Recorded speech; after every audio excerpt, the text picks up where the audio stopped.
Now, I think in this first video, what I really need to talk about is where we are and really where we're going. And if you when you think about therapy, there's two schools of thought. There's sort of problem focused therapy and there's solution focused therapy. And problem focused therapy obviously focuses on problems, and solution focused therapy really focuses on strengths. It focuses on building what people are doing right or what they have going on that's a potential strength. And I've been trained in both, and of the two, I like solution focused therapy better. But one of my concerns about solution focused therapy was that it was very behavioral. It's about what people are doing. And I think there's value in that, but I think the real solution is focused on how people are being. I think that people who are real, and by real I mean they are very much in touch with their feelings, and you don't get a lot of this kind of defensive emotional stuff blocking that. Those people function really well. They don't have a lot of problems. They don't have problems in their relationships and their motivation and their thinking and all of this. They just kind of do things naturally and spontaneously and adaptively. And that's where we need to be taking people, because that's the ultimate solution.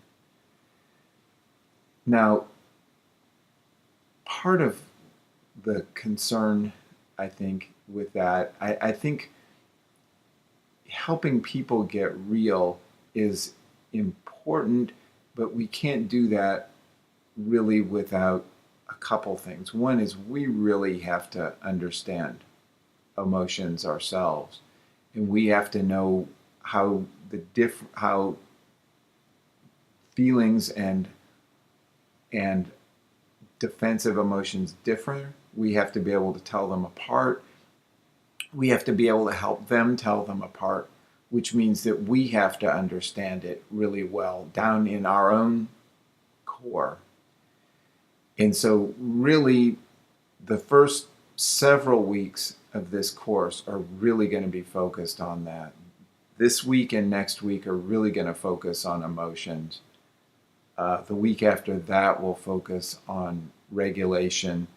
The week after that will focus on trauma. And that'll take us to week number 5. And week 5 is going to be about treatment. And by then, you'll know enough about all of this other stuff that what we talk about when we get to treatment will just flow naturally. That's my hope anyway. And then the last 3 weeks, week 6, 7, 8, are really about additions to that. And so week 6 is going to focus on how to really form rapport, get trusting relationships with people very quickly, so that we can kind of get into their lives and get out of their lives without establishing a lot of dependency. And then week 7 will focus on spirituality, because, when you take something that people have been doing and all of a sudden you're having them do something else that's kind of foreign and that nobody else around them is doing, and so it's kind of lonely and scary, you really have to help them find a direction and a way to move forward with this new way of being. And so that'll be week 7, sort of exploring what that new way of being is and where we want to try to take people. And then week 8 is going to sound awful. I think it's going to be about the development of the nervous system. And that I can't think of a nice way to say that, because people hear that and they think, oh my God, you're going to talk about neurons and all that crap we talked about in class, and God, boring. And the reality is, that's not what we're talking about. We're really talking about sort of the developmental sequence in which brains develop, because the development of the brain has a lot to do with the development of the person. And so what this will do, if you ever work with anybody who's under 30, it'll kind of give you a clue right up front where they are. But also, if they're not where you expect them to be, then it'll tell you sort of what's wrong and how you can ameliorate that, and how you want to work around that. It also, there's a lot of things. If you've ever wondered things like, why do people with ADHD do what they do? Why do people who are depressed do what they do? Why do men and women act differently? There's a lot of that is really explained by brain development. And so that's what we're going to focus on in the last week of the course. And so that's kind of our 8 weeks. Now, I said there were 2 things. The second thing is that it's really hard for us to expect other people to get real if we're not real ourselves. And so part of what we're going to be having to focus on a little bit is individually is how real each of us are being with ourselves and in our relationships, and where we're at with all of this, where we're at with our defenses and our feelings, and how open we're being to our own process. And that's really important. And so that's sort of a second subtext to this. And I have to say that you can't expect your clients to get real if you're not. But I can't expect you to get real if I'm not. And so in this course, I'm going to try to model some of that to the extent that I can.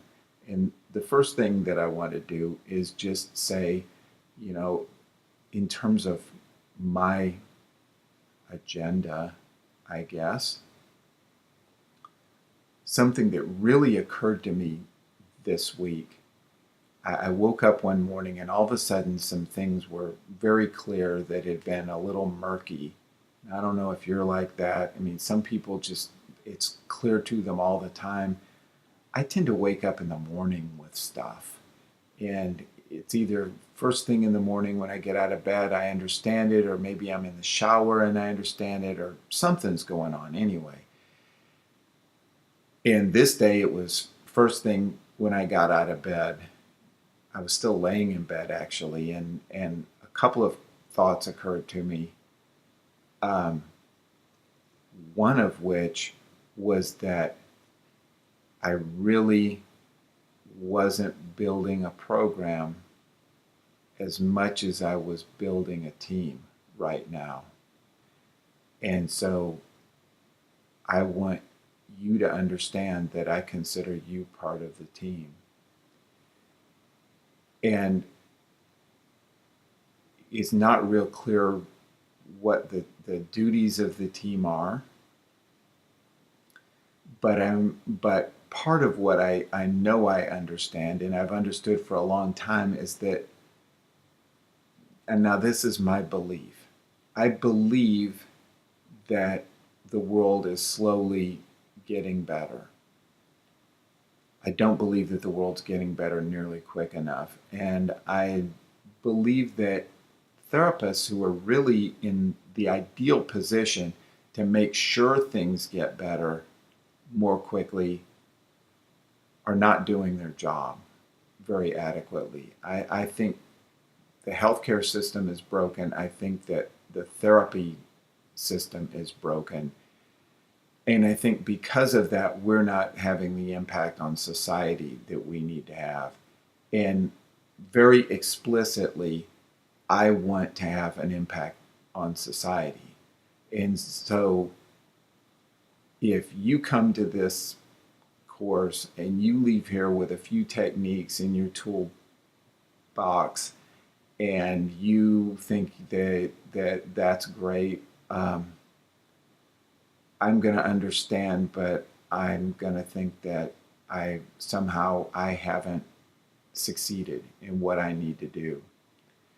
If you leave here and you are completely transformed in how you do therapy and you go off and become the greatest therapist in the world, then I'm going to be very happy for you. I'm going to be glad to know you. I'm going to be glad that you participated, and I'm still going to be a little disappointed. If you leave this program and you are that kind of therapist, but in addition to helping your clients, you're also mentoring and supervising new therapists and training interns and doing things and teaching people how to do things the right way and really helping focus this thing around to where it needs to be, then I'm going to know that I've succeeded. And if you're doing that kind of stuff, shoot, if you're doing any of that stuff, you're going to have my full support. But my agenda is really going to be to try to win you over to helping me spread this message. Now, I don't expect you to commit to that right now. I don't expect you to really trust me to know what I'm talking about right now. I do expect to be able to earn that trust over the next few weeks. And if this is something that you're interested in doing, then I definitely want your help when this course is over. Now, I've sort of laid my cards on the table with that. You're not going to hear about this from me, at least till after the course is over. But I want to be as totally transparent as I can with everybody before we ever get going. And now, again, I'd like to welcome you to the course. This week, we're going to be talking about primarily emotions and stress and trying to clean up some of the stuff that we sort of hit on in the webinar but didn't really cover completely. So I'm going to tell you right now, if you haven't for some reason watched the webinar yet, please go back and watch it. It's not that I think it was the greatest piece of art in the world or anything like that, but I think that there's a lot of vocabulary in there that's very important, because that's the vocabulary that we're going to be using pretty steadily for at least the next 5 or 6 weeks. And so please go back and watch that right now if you haven't. And if you have, then that's fine. I'll see you on the next video.